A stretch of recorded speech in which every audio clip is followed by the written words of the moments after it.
All right, we're back, President. Voilà, nous sommes là maintenant pour parler des choses que tout le monde aime. Parler encore. Mais quand on parle de parler encore, c'est le mariage, vous avez compris. C'est un moment de joie et de gaieté, mais savons-nous toujours bien organiser cet événement? On sait que l'événement de mariage est l'événement qui mobilise toutes les familles. La belle famille et la famille nucléaire du mari. Toutes les familles préparent le plus beau vêtement pour cet événement. C'est un événement particulier. C'est le plus bel événement qu'on célèbre en famille, qui mobilise beaucoup d'énergie et beaucoup de moyens.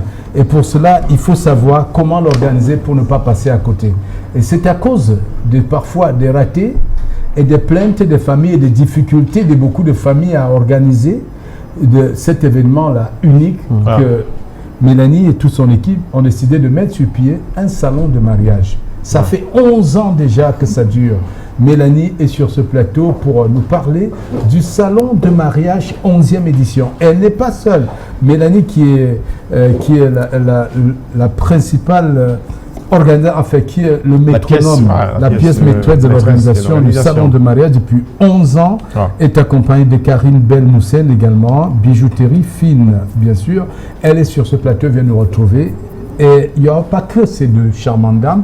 Nous aurons également un gentleman sur ce plateau. Lui, c'est bien sûr Joe Peyo, qui est décorateur. Vous savez, quand on parle mariage, c'est tout à la fois. Il y a tellement de choses. Il y a la dot, il faut, même les leveurs à son rôle à jouer là-dedans. Il faut trouver le porc pour donner à la belle famille des chèvres. Et le porc, selon si c'est long châssis ou coup-châssis, ça dépend de où est-ce que vous allez chercher la famille. Dans la famille de Guéry Gamougon, vous demandez 9 porcs long châssis. C'est compliqué. Ça ne rigole pas. Donc, pour aujourd'hui, nous n'aurons pas tous les acteurs du mariage, mais nous aurons Mélanie et bien sûr nous aurons Karine et nous aurons également Joe pour en parler. Mélanie, bon après-midi. Merci président. 11 ans déjà, Mélanie. 11 ans, c'est énorme. C'est énorme. On parle là de la 11e édition du salon du mariage. Oui, tout à fait. La 11e édition du salon du mariage, j'avoue que le temps est passé tellement vite que je ne sais pas. Je crois qu'à la première édition, j'avais déjà eu l'honneur et le plaisir d'être avec toi sur ce plateau. Et 11 ans plus tard, on est encore là sur une édition qui vient encore avec beaucoup de nouveautés. Il faut rapprocher ton micro. Je rapproche encore le micro. D'accord, ça va, c'est bon. Alors, à la 11e édition, on a envie de se demander encore, Mélanie, qu'est-ce que tu nous réserves cette année? Et pour ceux, peut-être, il y a des jeunes qui sont nés et n'ont pas entendu parler du salon de mariage, et peut-être des gens qui n'étaient pas au Cameroun il y a 11 ans. Alors, c'est quoi le salon du mariage qui n'était même pas sur ça? Parce que si tu es au Cameroun et que tu n'as pas entendu parler, vraiment, il y a un problème. Alors, c'est le lieu encore de replanter le décor. C'est quoi le salon du mariage et à quoi ressemblera cette édition? Alors, le salon du mariage, c'est effectivement un événement annuel qui a lieu au mois de février tous les ans, depuis maintenant 11 éditions. C'est une occasion de rencontre entre les futurs mariés, leurs proches, leur famille et les professionnels de l'industrie du mariage. C'est-à-dire que vous avez un projet de mariage ou bien vous accompagnez quelqu'un qui peut être à l'étranger. Par exemple, votre soeur va se marier bientôt et vous êtes un petit peu perdu, vous ne savez pas trop par où commencer, vous ne savez pas où trouver les prestataires, vous ne savez même pas quels sont effectivement les prestataires dont on a besoin pour un mariage. Présil a dit tout à l'heure, l'éleveur qui fait les porcs, il fait partie des prestataires dont on a besoin pour son mariage.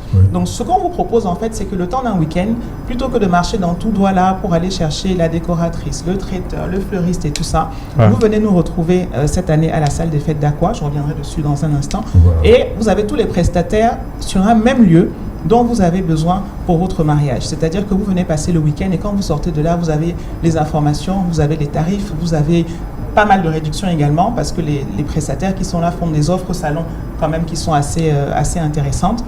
Au-delà de la partie rencontrer des prestataires, nous avons des causeries éducatives parce que le mariage, il y a le mariage et puis il y a la célébration du mariage. Donc on passe beaucoup de temps à organiser la fête, mais il y a également la préparation au mariage, notamment pour les personnes qui comptent se marier devant Dieu. Les conseils à partager qu'on reçoit des personnes qui sont mariées depuis 10, 15, 20 ans pour rester mariées. Parce que se marier, c'est très très bien, mais bon, le rester, c'est quand même souvent compliqué. Et rester marié heureux, parce qu'on a aussi des personnes qui ont de longues années de mariage, mais qui ne sont pas forcément très heureuses dans leur couple. Donc le salon du mariage, en fait, c'est tout ça.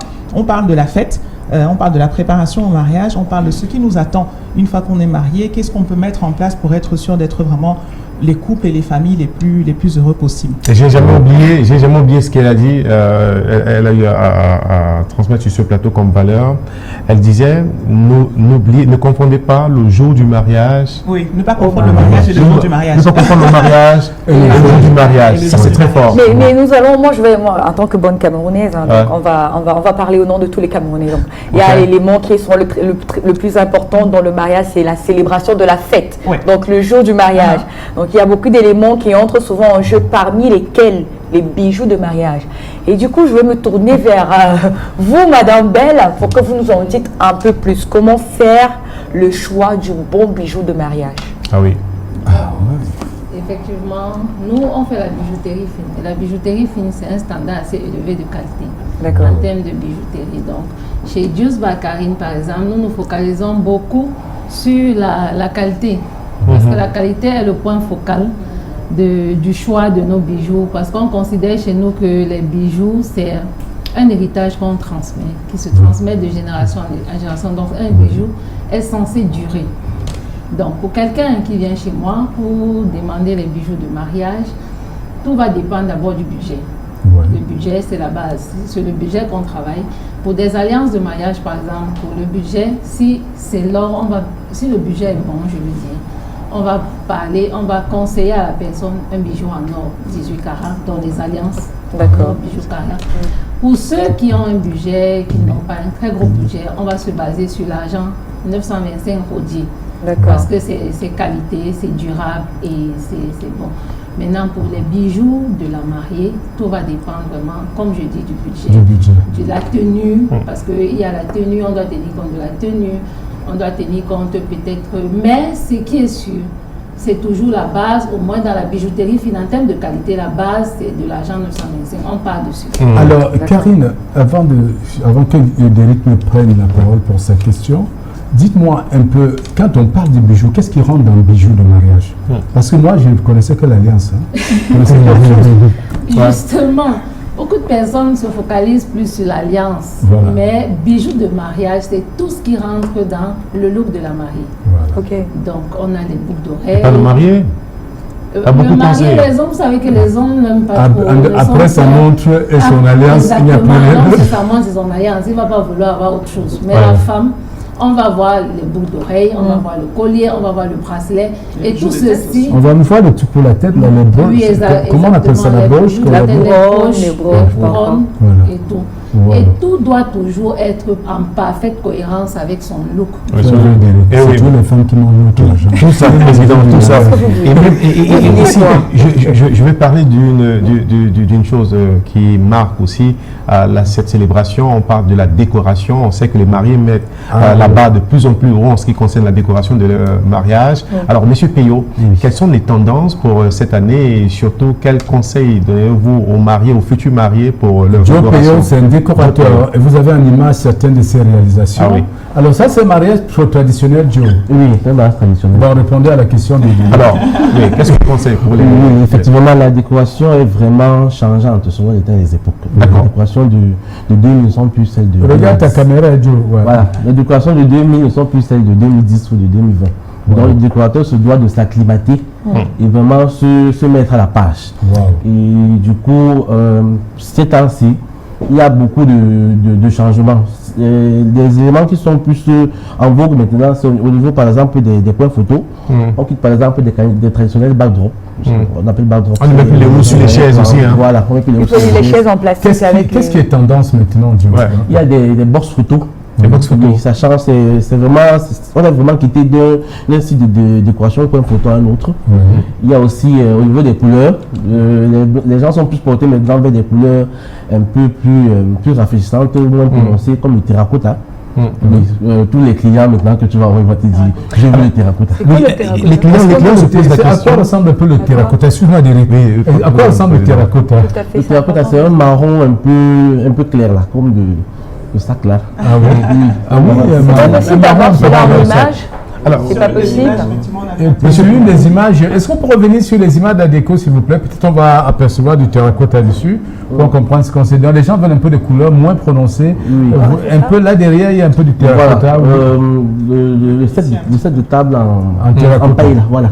Alors, on sait que venir au salon du mariage, c'est non seulement apprendre à bien organiser sa cérémonie de mariage, mais aussi à avoir des bonnes choses à vil prix. Tout à fait.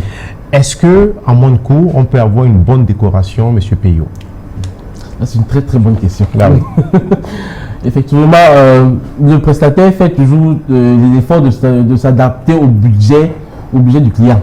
Donc, généralement, quand les clients viennent nous voir avec un certain budget, on leur propose ce qui peut entrer dans le budget. Par contre, je suis un exemple. En plein air, oui, on peut avoir besoin de combien? Et en salle, combien pour une bonne déco? C'est un peu la question de... Je ne peux pas vous dire ça comme ça, parce que ça dépend de beaucoup d'éléments. Quand tu dis plein air, sur quelle surface? Bon, justement, c'est le spécialiste. Sur 200 invités, 100 mètres carrés, je ne sais pas. Bon, il faut que j'ai le nombre de places. D'accord. Le style de décoration, le standard de décoration, parce que ça diffère. D'accord. Vous voulez des chaises acryliques. Ou alors, ce ne sera pas le même prix que les chaises en plastique. Okay. Donc, c'est en fonction de beaucoup de... Je ne dis pas le prix, il veut gâter le marché. Alors, tu sais, c'est un gars qui organise le mariage tout le temps. Va au salon du mariage, tu auras la réponse. C'est promis. Du mariage, tous les week-ends, il est dans l'Indioc Massy de mariage. Alors, Madame Mwabo, je vais me tourner vers vous. Hein. Le salon du mariage, vraiment très belle initiative. Comme vous l'avez dit, il y a des conseils, il y a de l'accompagnement pour les futurs mariés et ceux qui sont même déjà mariés. Mais c'est important de savoir, surtout pour ceux qui sont à la maison, s'il y a encore des places disponibles, des stands disponibles. Parce que le salon de mariage également, c'est pour ces exposants-là. Pendant que nous parlons de déco, de bijoux, il y a des gens qui disent, ouais, à quand est-ce qu'on nous parle des stands? Nous, on veut venir exposer. Tout à fait. Et la question de Cannelle. Oui, effectivement. Alors, pour les personnes qui veulent exposer, je vais d'abord faire un tout petit retour en arrière pour vous rappeler que, comme vous avez vu dans le spot, une des nouveautés précises que tu demandais tout à l'heure, c'est que cette année, on parle de Douala, on parle également de Yaoundé, n'est-ce pas? On a le salon du mariage de Douala qui sera du 2 au 4 février. Et vraiment, ça, c'est la nouveauté du siècle, j'ai envie de dire. On a Promote Wedding Expo, c'est-à-dire un couloir du mariage dans Promote, qui aura lieu du 17 au 25 février. Le couloir du mariage. Et les tickets sont-ils déjà disponibles? Voilà. Donc je rappelle ça pourquoi? Pour dire que comme les échéances ne sont pas proches, ne sont pas les mêmes, sur Promote Wedding Expo, il y a encore des stands disponibles. Sur Douala, il y a quelques stands disponibles tout simplement parce que les personnes qui ont fait des réservations jusqu'à présent et qui ne les ont pas encore payées, à partir de demain, en fait, on ouvre ces stands-là pour les réservations de dernière minute. Ils ont tout appelé, Vous avez compris. Pour les visiteurs, la billetterie est déjà ouverte. Je ne sais pas si on le verra en image, mais sur les réseaux sociaux, vous pouvez trouver le lien de la billetterie. J'encourage les visiteurs à prendre leur billet à l'avance. C'est en quelques clics, c'est-à-dire que vous pouvez prendre pour vous. Vous pouvez offrir des passes pour la journée ou des passes pour le week-end. Comme ça, quand vous arrivez le jour du salon, vous n'avez pas la queue, en fait. Vous avez un accès direct pour les personnes qui ont déjà... Mélanie, il faut verrouiller. Parce que ce qui est arrivé à la Cannes en Côte d'Ivoire, pour que ça arrive, il ne faut pas que ça arrive au salon. Les gens prennent tous les billets, tout le vendent au marché noir et les gens viennent, ils n'ont pas de tickets. Non, c'est en ligne. C'est en ligne. On a pris toutes les dispositions. Et puis même, nous, on travaille beaucoup avec la belle famille. Donc sachez que même la communauté ivoirienne du Cameroun sera là pour le salon du mariage. On parle de mariage, ça ne peut pas se faire sans la belle famille. Sans la belle famille. Alors, il faut dire merci, surtout, j'ai une maman qui nous regarde à la maison, elle ne savait pas l'utilité d'un wedding planner. Elle m'a dit, le wedding flyer, c'est quoi? J'ai dit, maman, c'est wedding planner. Pas wedding flyer. Wedding flyer, ça pourrait marcher.